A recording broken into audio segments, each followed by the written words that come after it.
Hello दोस्तों, मैं आशीष कुमार अपने यूट्यूब चैनल बिहार जी के ट्रिक्स में आपका स्वागत करता हूं। आज हम लोग इस पुस्तक के यूरोपीय कंपनियों के आगमन से विभिन्न प्रश्नों को देखेंगे। यदि आप लोगों ने अब तक हमारा चैनल बिहार जी के ट्रिक्स सब्सक्राइब नहीं किया है तो इसे सब्सक्राइब कर लें, साथ ही बेल आइकन को जरूर दबाएं। तो आइए वीडियो को स्टार्ट करते हैं। तो आइए सबसे पहले हम लोग इसके नोट्स को पढ़ते हैं। वास्को डी गामा गुजराती पथ प्रदर्शक अहमद इब्न मजीद की सहायता से भारत के पश्चिमी तट पर स्थित बंदरगाह कालीकट पर 20 मई 1498 ईस्वी को पहुंचा। उसने यहां पहुंचकर भारत के नए समुद्री मार्ग की खोज की। कालीकट के तत्काल शासक जमोरिन ने वास्को डी गामा का स्वागत किया। वास्को डी गामा ने के भारत आगमन से पुर्तगालियों एवं भारत के मध्य व्यापार के क्षेत्र में एक नए युग का आरंभ हुआ। वास्को डी गामा ने काली मिर्च के व्यापार से 60 गुना अधिक मुनाफा कमाया, जिससे अन्य पुर्तगाली व्यापारियों को भी प्रोत्साहन मिला। 1505 ईस्वी में फ्रांसिस्को द अल्मीडा भारत में प्रथम पुर्तगाली वायसराय एवं गवर्नर बनकर आया।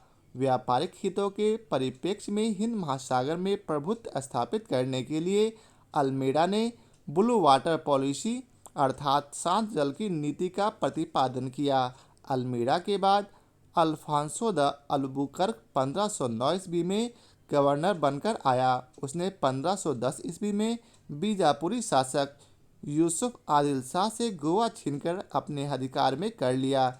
इसे भारत में पुर्तगीज शक्ति का वास्तविक संस्थापक माना जाता है। अल्बुकर्क ने 1511 ईस्वी में दक्षिण पूर्वी एशिया की महत्वपूर्ण मंडी मलक्का एवं 1515 ईस्वी में फारस की खाड़ी के मुहाने पर स्थित हरमुज पर अधिकार कर लिया। अल्बुकर्क के बाद प्रमुख गवर्नरों में से एक नीनो डी कुन्हा था।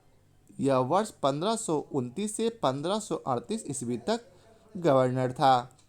पुर्तगाली यात्री वास्को डी गामा ने भारत के मार्ग की, स्पेन यात्री कोलंबस ने अमेरिका की, ब्रिटेन के कैप्टन कुक ने ऑस्ट्रेलिया की तथा हॉलैंड के तस्मान ने वान डी लैंड अर्थात वर्तमान तस्मानिया तथा न्यूजीलैंड की खोज की।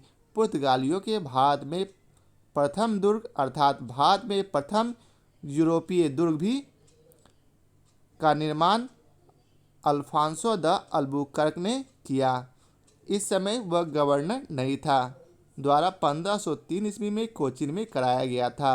आंजी द्वीप एवं कन्नौर में पुर्तगाली दुर्गों का निर्माण फ्रांसिस्को द अल्मीडा द्वारा 1505 ईस्वी में कराया गया था। मध्यकाल में सर्वप्रथम भारत से व्यापार संबंध स्थापित करने वाले पुर्तगाली थे। भारत पे यूरोपीय व्यापारिक कंपनियों के आगमन का क्रम है।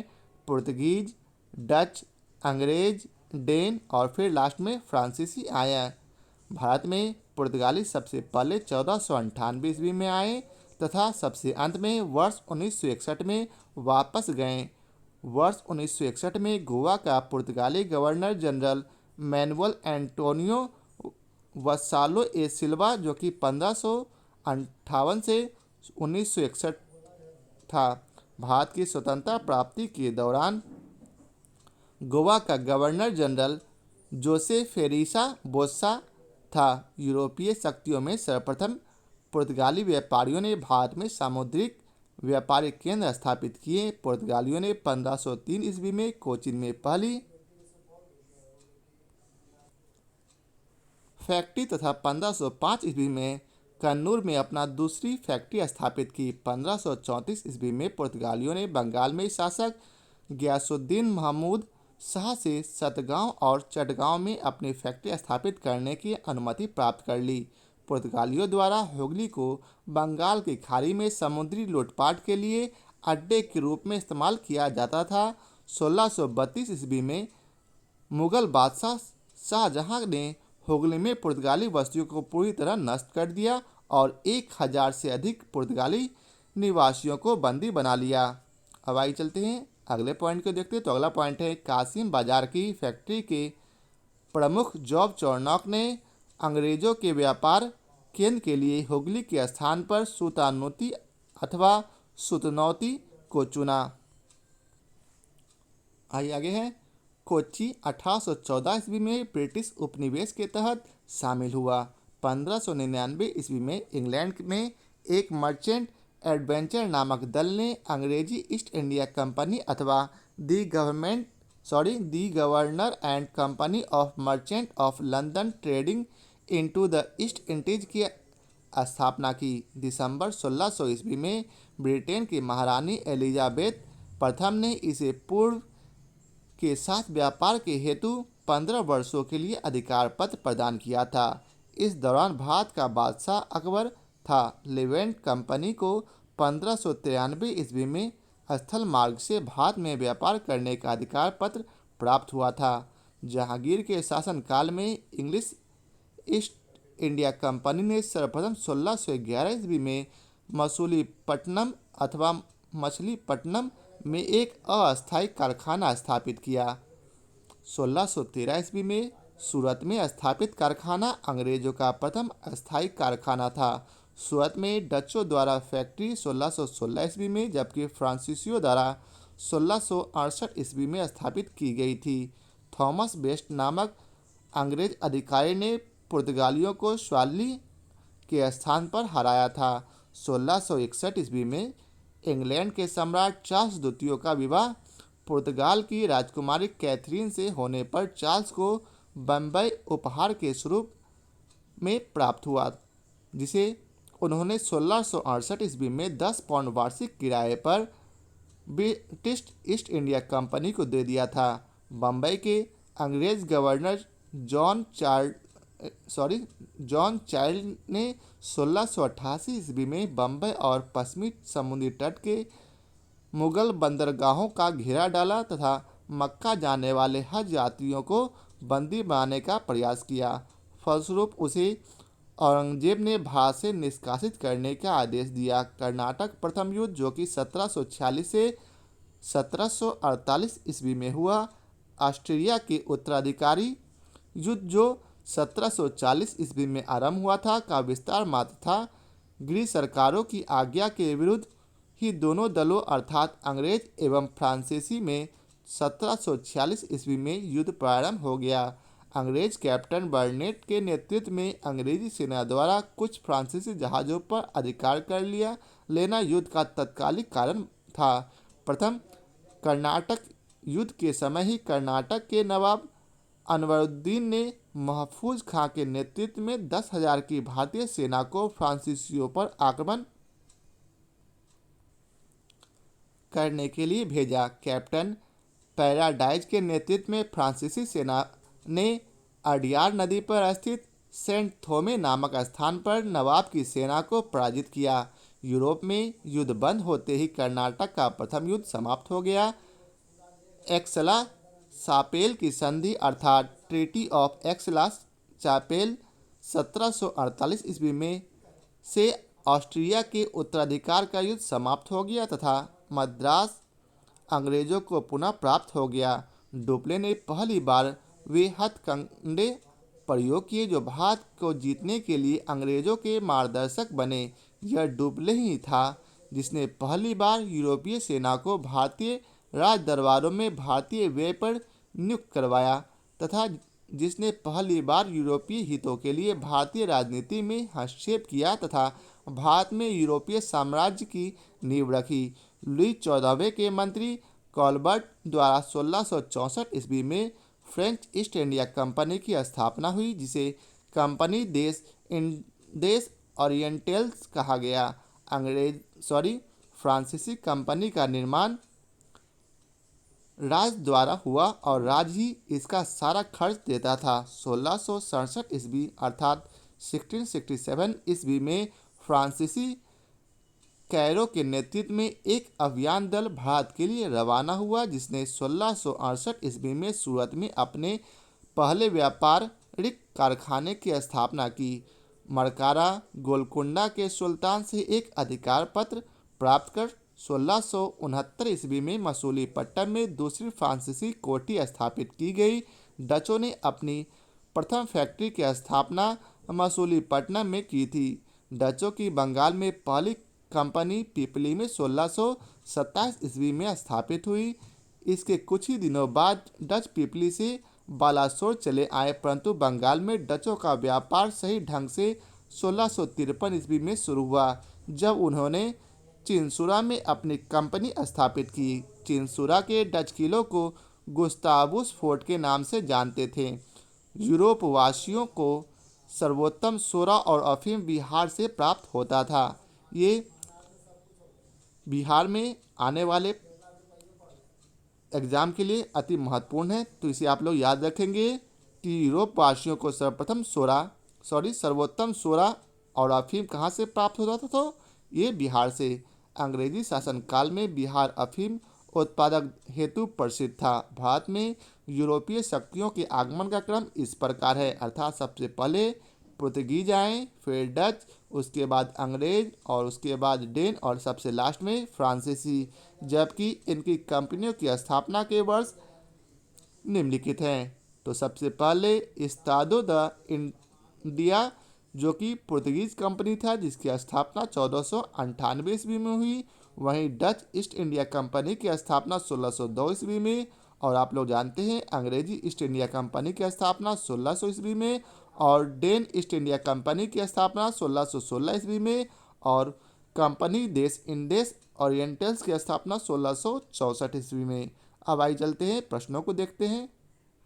तो पहला प्रश्न है, वास्को डी गामा कालीकट पर किस वर्ष में आया? तो इसका उत्तर है 1498 एडी, अर्थात ये 20 मई 1498 ईस्वी को भारत आया था। अब आई चलते हैं अगले प्रश्न पर। तो अगला प्रश्न है, निम्नलिखित में से कौन नीला जल योजना अर्थात ब्लू वाटर नीति से संबंधित है? तो इसका उत्तर है ए अल्मीड़ा। अब आई चलते हैं अगले प्रश्न पर। तो अगला प्रश्न है, मध्यकाल में सर्वप्रथम भारत से व्यापार संबंध स्थापित करने वाले थे कौन? तो इसका उत्तर है, आप लोग जानते हैं क्या, डी। अब आई चलते हैं अगले प्रश्न पर। तो अगला प्रश्न है, वास्को डी गामा भारत कब आया था? तो इसका उत्तर है सी, 1498 ईस्वी को। अगला प्रश्न है, पुर्तगाली उपनिवेश का प्रथम वायसराय भारत में कौन था? तो इसका उत्तर है सी, अल्मीड़ा। अब आई चलते हैं अगले प्रश्न पर। तो अगला प्रश्न है, निम्नलिखित में से किसने वास्को डी गामा का कालीकट में स्वागत किया था? तो इसका उत्तर है सी, जमोरी ने।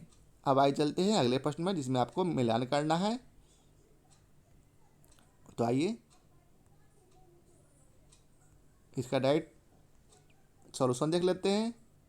तो पुर्तगाली यात्री वास्को डी गामा ने भारत के मार्ग की, स्पेन यात्री कोलंबस ने अमेरिका की, वहीं ब्रिटेन के कैप्टन कुक ने ऑस्ट्रेलिया की, तथा हॉलैंड के तस्मान ने वान डी मांसलैंड अर्थात तस्मानिया तथा न्यूजीलैंड की खोज की थी। अब आई चलते हैं अगले प्रश्न पर। तो अगला प्रश्न है, भारत में पुर्तगाली शक्ति का वास्तविक संस्थापक कौन था? तो इसका उत्तर है बी, अल्बुकर्क। अब आई चलते हैं इसके विस्तार को पढ़ते हैं। भारत में पुर्तगाली शक्ति का वास्तविक संस्थापक अल्बुकर्क था। इसने भारत में एक प्रादेशिक शक्ति के रूप में पुर्तगाली राज की स्थापना की। फरवरी 1510 ईस्वी में बीजापुर के आदिल शाह ही सुल्तान से गोवा को जीतना अल्बुकर्क की पहली महत्वपूर्ण उपलब्धि थी। गोवा की विजय ने दक्षिण पश्चिमी समुद्री तट पर पुर्तगाली नौसैनिक प्रभुत्व पर मुहर लगा दी, और इसके साथ ही भारत में क्षेत्रीय पुर्तगाली राज की स्थापना हुई। अल्बुकर्क ने भारत में पुर्तगालियों की संख्या में वृद्धि करने एवं उनकी अस्थायी बस्तियां बसाने के उद्देश्य से पुर्तगालियों को भारतीय महिलाओं के साथ विवाह करने के लिए प्रोत्साहित किया। अब आई चलते अगले प्रश्न पर। तो अगला प्रश्न है, भारत में यूरोपीय शक्तियों के प्रवेश के संदर्भ में निम्न में से कौन सा कथन सही नहीं है? तो इसका उत्तर है ए, पुर्तगालियों ने 1498 में गोवा पर कब्जा किया था। तो ये गलत है। अब आई चलते हैं अगले प्रश्न पर। तो अगला प्रश्न है, पुर्तगालियों ने भारत में निम्नलिखित में से किस स्थान पर प्रथम दुर्ग का निर्माण किया था? तो इसका उत्तर है सी, कोचीन में। पुर्तगालियों के भारत में प्रथम दुर्ग का निर्माण अल्फांसो द अल्बुकर्क द्वारा 1503 ईस्वी में कोचीन में करवाया गया था। अगला प्रश्न है, किन यूरोपियों ने भारत में प्रथमतः सामुद्रिक व्यापारिक केंद्र स्थापित किए? तो इसका उत्तर है सी, पुर्तगाली। यूरोपीय शक्तियों में सर्वप्रथम पुर्तगाली व्यापारियों ने भारत में सामुद्रिक व्यापारिक केंद्र स्थापित किए। भारत में प्रथम पुर्तगाली वायसराय फ्रांसिस्को द अल्मीरा ने 1509 ईस्वी में दीव पर अधिकार कर लिया। दीव पर अधिकार के साथ ही पुर्तगाली हिंद महासागर में सबसे अधिक शक्तिशाली हो गए। पुर्तगालियों ने हिंद महासागर से होने वाले व्यापार पर एकाधिपत्य स्थापित कर लिया तथा यहाँ से गुजरने वाले अन्य जहाज़ों से कर की वसूली की। अब आइए चलते हैं अगले प्रश्न पर। तो अगला प्रश्न है, बंगाल की निम्नलिखित फैक्ट्रियों में से एक जो पुर्तगालियों द्वारा स्थापित की गई थी वह थी कौन सी? तो इसका उत्तर है सी, हुगली। अब आइए चलते हैं अगले प्रश्न पर। तो अगला प्रश्न है, पौंडीचेरी के संदर्भ में निम्नलिखित में से कथनों पर विचार कीजिए। तो इसका सही उत्तर है ए अर्थात केवल एक, अर्थात पौंडीचेरी पर कब्जा करने वाली पहली यूरोपीय शक्ति पुर्तगाली थी। अब आइए चलते हैं इसके विस्तार को देखते हैं। पौंडीचेरी में सर्वप्रथम पुर्तगालियों ने अपना उपनिवेश स्थापित किया था। पौंडीचेरी में सब इसके बाद डेन्स और डचों ने अपनी व्यापारिक कोठियाँ स्थापित की थी, जिसके बाद 1673 ईस्वी में फ्रांसीसियों ने यहाँ अपनी बस्तियाँ स्थापित की। अंग्रेजों ने भी पौंडीचेरियों पर 1793 ईस्वी में कब्जा कर लिया और फिर 1814 ईस्वी में हुई पेरिस की संधि के तहत इसे फ्रांस को सौंप दिया। इस प्रकार केवल कथन एक सही है। अब आइए चलते हैं अगले प्रश्न पर। तो अगला प्रश्न है, हुगली को बंगाल की खाड़ी में समुद्री लूटपाट के लिए किसने अड्डा बनाया था? तो इसका उत्तर है ए, पुर्तगालियों ने।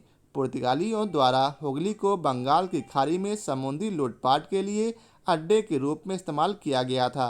अगला प्रश्न है, बंगाल की खाड़ी में समुद्री डकैती हेतु हुगली का उपयोग कौन करता था? तो इसका उत्तर है सी, पुर्तगाली। अब आइए चलते हैं अगले प्रश्न पर। तो अगला प्रश्न है, निम्नलिखित में से कौन कलकत्ता का संस्थापक था? तो इसका उत्तर है बी, जॉब चार्नॉक। कासिम बाजार की फैक्ट्री के प्रमुख जॉब चार्नॉक ने अंग्रेजों के व्यापार केंद्र के लिए हुगली के स्थान पर सुतानोती अथवा सुतनौती को चुना। उसे ही कलकत्ता का संस्थापक माना जाता है। हालांकि मई 2003 में दिए गए अपने निर्णय में कलकत्ता उच्च न्यायालय की एक खंडपीठ ने जॉब चार्नॉक को कलकत्ता का संस्थापक न मानते हुए कहा कि कलकत्ता जॉब चार्नॉक के आगमन से पूर्व अस्तित्व में था तथा इस आधार पर कलकत्ता का स्थापना 24 अगस्त 1690 दिवस भी नहीं माना जा सकता है। अब आइए चलते हैं अगले प्रश्न पर। तो अगला प्रश्न है, कलकत्ता किसने बसाया? तो इसका उत्तर है डी, जॉब चार्नॉक। अगला प्रश्न है, भारत के साथ व्यापार के लिए सर्वप्रथम संयुक्त पूंजी कंपनी किन लोगों ने आरंभ की? तो इसका उत्तर है बी, डच ने। भारत के साथ व्यापार के लिए सर्वप्रथम संयुक्त पूंजी कंपनी 1599 ईस्वी में लंदन में स्थापित अंग्रेजी ईस्ट इंडिया कंपनी थी। इसके बाद 1602 ईस्वी में डच संसद द्वारा पारित प्रस्ताव में एक संयुक्त डच ईस्ट इंडिया कंपनी की स्थापना हुई। विकल्प में ब्रिटेन न होने के कारण विकल्प बी सही उत्तर होगा।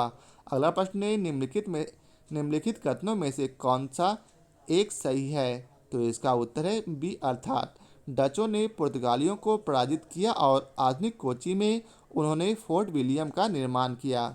अब आइए चलते हैं अगले प्रश्न पर। तो सबसे पहले हम लोग इसके विस्तार को पढ़ते हैं। डचों ने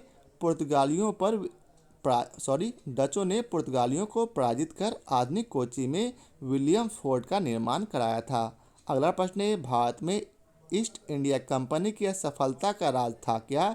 तो इसका उत्तर है डी, उपरोक्त तीनों, अर्थात ए, भारत में राष्ट्रीय भावना की कमी, वहीं बी है, कंपनी की सेना को पश्चिमी प्रशिक्षण मिला था तथा उसके पास आधुनिक हथियार थे, वहीं सी है, भारतीय सैनिकों में राष्ट्रीय भावना का अभाव था जिसके फलस्वरूप कोई भी उन्हें अच्छा वेतन दे अपनी सेवा में लगा सकता था। अब आइए चलते इसके विस्तार को पढ़ते हैं।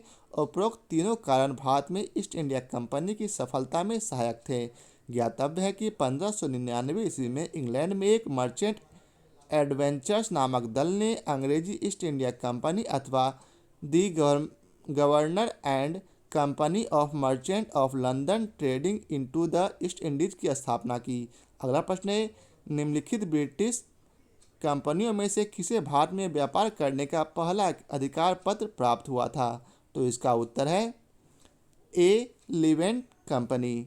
लिवेंट कंपनी को 1593 ईस्वी में स्थल मार्ग से भारत में व्यापार करने का अधिकार पत्र प्राप्त हुआ था।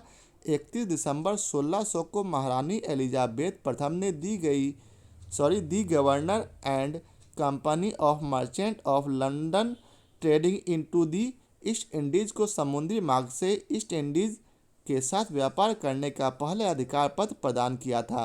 1702 ईस्वी में इसने न्यू कंपनी तथा महारानी एनी के साथ मिलकर एक त्रिपक्षीय इकरारनामा किया, जिसके तहत पुरानी कंपनी 7 साल के भीतर खुद को बंद कर देगी तथा 1709 ईस्वी में दोनों कंपनियां मिलकर नए नाम United company of merchants of England trading to the East Indies के रूप में अपने व्यापार को बढ़ाएगी।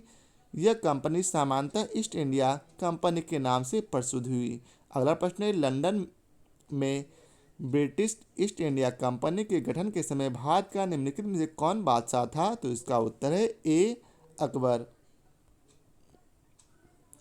सितंबर 1599 ईस्वी में लंदन में कुछ व्यापारियों ने लॉर्ड मेयर की अध्यक्षता में एक सभा का आयोजन किया।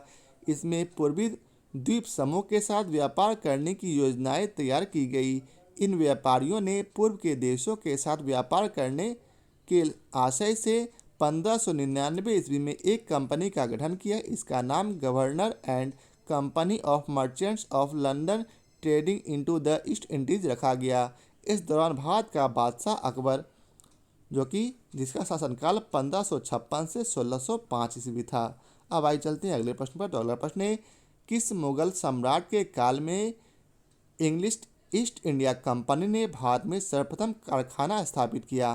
तो इसका उत्तर है बी जहांगीर। जहांगीर के शासनकाल में इंग्लिश ईस्ट इंडिया कंपनी ने सर्वप्रथम 1611 ईस्वी में मसूलीपट्टनम अथवा मछलीपट्टनम में एक अस्थायी कारखाना स्थापित किया था। 1613 ईस्वी में सूरत में स्थापित कारखाना अंग्रेजों का प्रथम अस्थायी कारखाना था।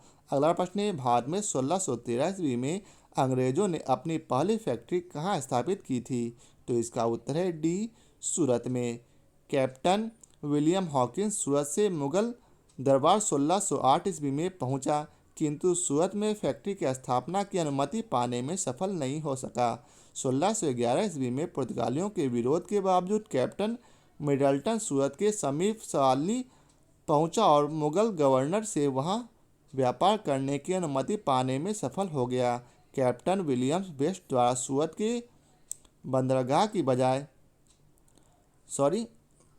के बंदरगाह की विजय ने पुर्तगाली एकाधिकार को निरंतरता को भंग किया तथा तदुपरांत अंग्रेजों ने भारत में 1613 ईस्वी में अस्थायी रूप से एक फैक्ट्री स्थापित की, जहां से अंग्रेजों ने अपने व्यापार को देश के दूसरे भागों में फैलाया तथा शीघ्र ही अहमदाबाद, बुरहानपुर, अजमेर तथा आगरा में सहयोगी फैक्ट्रियों की स्थापना की। अगला प्रश्न है, ईस्ट इंडिया कंपनी की प्रथम फैक्ट्री स्थापित हुई थी कहाँ? तो इसका उत्तर है डी सूरत में। अब आइए चलते हैं अगले प्रश्न पर। अगला प्रश्न है, निम्नलिखित में से किस अंग्रेज अधिकारी ने पुर्तगालियों को स्वाली के स्थान पर हराया था? तो इसका उत्तर है बी थॉमस बेस्ट ने। अगला प्रश्न है, निम्नलिखित यूरोपीय व्यापारिक कंपनियों में से किसने सूरत में सर्वप्रथम अपना कारखाना स्थापित किया? तो इसका उत्तर है बी अंग्रेजों ने। अब आइए इसके विस्तार को पढ़ते हैं। यूरोपीय व्यापारिक कंपनियों में से ब्रिटिश ईस्ट इंडिया कंपनी ने सर्वप्रथम सूरत में फैक्ट्री स्थापित की थी। 1613 ईस्वी में जहांगीर ने अंग्रेजों को सूरत में अस्थायी कारखाना स्थापित करने की अनुमति दी थी।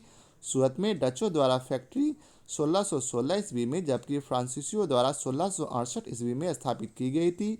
उल्लेखनीय है कि ईस्ट इंडिया कंपनी ने सर्वप्रथम 1611 ईस्वी में मसूलीपट्टनम में अपना कारखाना स्थापित किया था, जो कि अस्थायी था।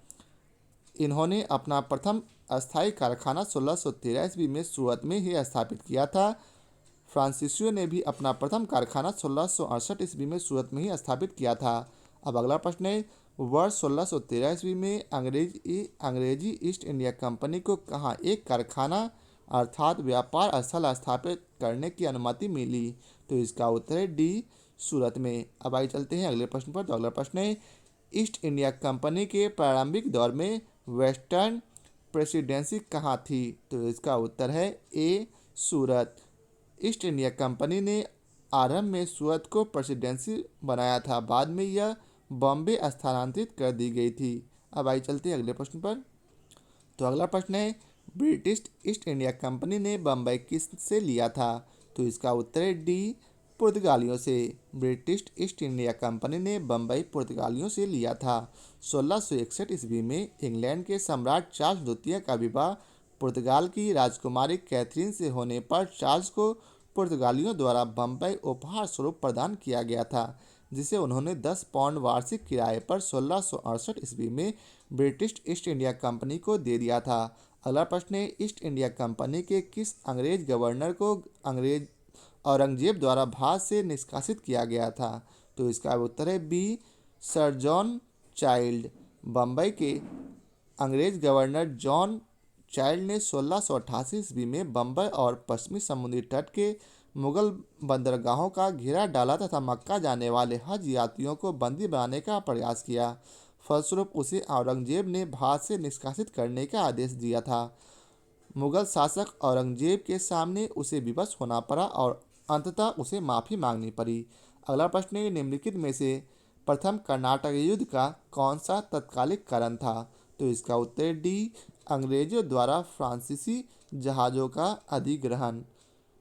कर्नाटक का प्रथम युद्ध ऑस्ट्रिया के उत्तराधिकार युद्ध, जो 1740 ईस्वी में आरंभ हुआ था, का विस्तार मात्र था। ग्रीस सरकारों की आज्ञा के विरुद्ध ही दोनों दलों में 1746 ईस्वी में युद्ध प्रारंभ हो गया। अंग्रेज कैप्टन वर्नेट के नेतृत्व में अंग्रेजी सेना द्वारा कुछ फ्रांसीसी जहाज़ों पर अधिकार कर लेना युद्ध का तत्कालिक कारण था। अगला प्रश्न है, कर्नाटक युद्ध किन किन के मध्य लड़ा गया? तो इसका उत्तर है ए, अंग्रेज व फ्रांसीसी। अब आइए चलते हैं अगले प्रश्न पर। तो अगला प्रश्न है, इसमें आपको मिलान करना है। तो आइए साथ आप लोग इस प्रश्न को देख लेते हैं।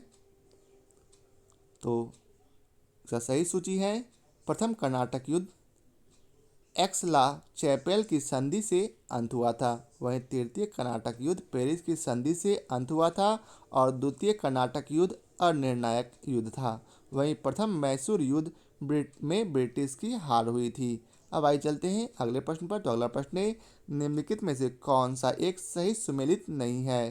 तो इसका उत्तर है बी, अर्थात कर्नाटक का द्वितीय युद्ध, जो कि 1750 से 52 में नहीं हुआ था। कर्नाटक का प्रथम युद्ध 1746 से 48 में हुआ। वहीं कर्नाटक का द्वितीय युद्ध 1749 से 54 में हुआ। कर्नाटक का तृतीय युद्ध 1758 से 1763 में हुआ। वहीं पानीपत का तृतीय युद्ध 1761 में हुआ। उल्लेखनीय है कि भारत में अंग्रेजों और फ्रांसीसियों के बीच लड़े गए युद्धों को कर्नाटक युद्ध के नाम से जाना जाता है। अब आइए चलते हैं अगले प्रश्न पर। अगला प्रश्न है, निम्नलिखित में से कौन सा प्रथम यूरोपियन व्यक्ति था जिसने भू क्षेत्र अर्जित करने के उद्देश्य से भारतीय राजाओं के झगड़े में भाग लेने की नीति आरंभ की? तो इसका उत्तर है बी, डुप्ले। डुप्ले ने पहली बार वे हथकंडे प्रयोग किए जो भारत को जीतने के लिए अंग्रेजों के मार्गदर्शक बने। डुप्ले प्रथम यूरोपियन था जिसने भू क्षेत्र अर्जित करने के उद्देश्य से भारतीय राजाओं के झगड़े में भाग लेने की नीति आरंभ की। यह डुप्ले ही था जिसने पहली बार यूरोपीय सेना को भारतीय राज दरबारों में भारतीय व्यय पर नियुक्त करवाया तथा जिसने पहली बार यूरोपीय हितों के लिए भारतीय राजनीति में हस्तक्षेप किया तथा भारत में यूरोपीय साम्राज्य की नींव रखी। उसके बारे में जीबी मालेसन ने लिखा है कि उनकी योजनाओं का प्रभाव उनके जाने के पश्चात ही भी रहा। वह भूमि जिसे उसने अपनी सूझबूझ से जोता था उर्वर बनाया और वह क्षमता जो उसने दर्शाई उसके लौटने के तुरंत पश्चात उनके प्रतिद्वंदियों ने उपयोग की और उससे अत्यधिक लाभ उठाया। अगला प्रश्न है, भारत में फ्रांसीसियों ने अपना सबसे पहला कारखाना निम्न स्थानों में से कहाँ लगाया? तो इसका उत्तर है ए, सूरत में। लुई 14वें के मंत्री कॉलबर्ट द्वारा 1664 ईस्वी में फ्रेंच ईस्ट इंडिया कंपनी की स्थापना हुई, जिसे कंपनी देश इंदेस ओरिएंटल्स कहा गया। फ्रांसीसी कंपनी का निर्माण राज द्वारा हुआ था और राज की ही इसका सारा खर्च देता था। 1667 ईस्वी में फ्रांसिस कैरियो के नेतृत्व में एक अभियान दल भारत के लिए रवाना हुआ, जिसने 1668 ईस्वी में सूरत में अपने पहले व्यापारिक कारखाने की स्थापना की। अगला प्रश्न है, फ्रांसीसी ईस्ट इंडिया कंपनी स्थापित हुई थी? तो इसका उत्तर है ए, लुई 14वें के शासनकाल में। अब आइए चलते हैं अगले प्रश्न पर। अगला प्रश्न है, निम्नलिखित में से किसे भारत में फ्रांसीसी कंपनी का संस्थापक माना जाता है? तो इसका उत्तर है सी, कॉलबर्ट। अगला प्रश्न है, बंगाल में निम्न में से कौन सा कारखाना डचों ने स्थापित किया था? तो इसका उत्तर है बी और सी दोनों, अर्थात चिंसुरा और हुगली। डचों की बंगाल में पहली कंपनी पिपली में 1627 ईस्वी में स्थापित हुई। इसके कुछ ही दिनों बाद डच पिपली से बालासोर चले आए। बंगाल में डचों ने 1635 ईस्वी में प्रारंभ कर 1656 ईस्वी के बीच कुछ समय तक हुगली में फैक्ट्री का संचालन किया। 1656 ईस्वी के बाद हुगली के ही एक गांव चिंसुरा में 1653 ईस्वी में स्थापित फैक्ट्री डचों के व्यापार का मुख्य केंद्र बनी। स्पष्ट है कि दिए गए विकल्पों में डचों का कारखाना चिंसुरा हुगली के एक ग्राम के साथ साथ हुगली मुख्यालय भी था। 17वीं शताब्दी के समाप्त होने तक डच कंपनियां कासिम बाजार, पटना, ढाका, मालदा, बालासोर, बारंगोर, जुगदिया, फतवा आदि स्थानों पर स्थापित हो चुकी थी। अगला प्रश्न है, डच ईस्ट इंडिया कंपनी ने किस वर्ष अपनी फैक्ट्री पटना में स्थापित की? तो इसका उत्तर है बी, 1632। बंगाल की समृद्ध व्यापार की तरफ आकर्षित हो डचों ने 1615 एवं 1629 ईस्वी में असफल प्रयास किए। यद्यपि बंगाल में व्यापार का सुअवसर उन्हें 1632 में प्राप्त हुआ। 1632 ईस्वी में सर्वप्रथम पटना में डच ईस्ट इंडिया कंपनी का प्रवेश हुआ। यद्यपि पटना में डच फैक्ट्री की स्थापना 1632 के संदर्भ में से असंबंधित कोई स्रोत प्रामाणिकता की कसौटी पर स्पष्ट नहीं है। यद्यपि इतिहासकार ओम प्रकाश ने 1638 ईस्वी में पटना में डच फैक्ट्री की स्थापना संबंधी तथ्य प्रस्तुत किए हैं, जो आर्थिक तंगी के कारण उसी वर्ष बंद हो गई। वर्तमान में डच फैक्ट्री का वह स्थान पटना कॉलेज के नाम से जाना जाता है। अब आइए चलते हैं अगले प्रश्न पर। तो अगला प्रश्न है, फ्रांसीसी दक्कन में शक्ति आंदोलन स्थापित करने में असफल रहे क्योंकि? तो इसका उत्तर है बी, अंग्रेजों की फौज शक्तिशाली थी। फ्रांसीसियों की पराजय का एक मुख्य कारण उनकी कमजोर नौसेना थी। वाल्टेयर के अनुसार ऑस्ट्रिया के उत्तराधिकार युद्ध के समय फ्रांस की जल शक्ति का इतना ह्रास हुआ कि सप्तवर्षीय युद्ध के समय उसके पास एक भी जलपोत नहीं था। दूसरी ओर अंग्रेजों के पास एक शक्तिशाली सेना थी। अगला प्रश्न है, निम्न यूरोपीय शक्तियों ने भारत व्यापार में समय समय पर प्रवेश किया? तो इसका सही उत्तर है बी, अर्थात सबसे पहले कौन आया? तो सबसे पहले पुर्तगाली आए, वहीं बाद में डच, फिर अंग्रेज और सबसे लास्ट में फ्रांसीसी आए।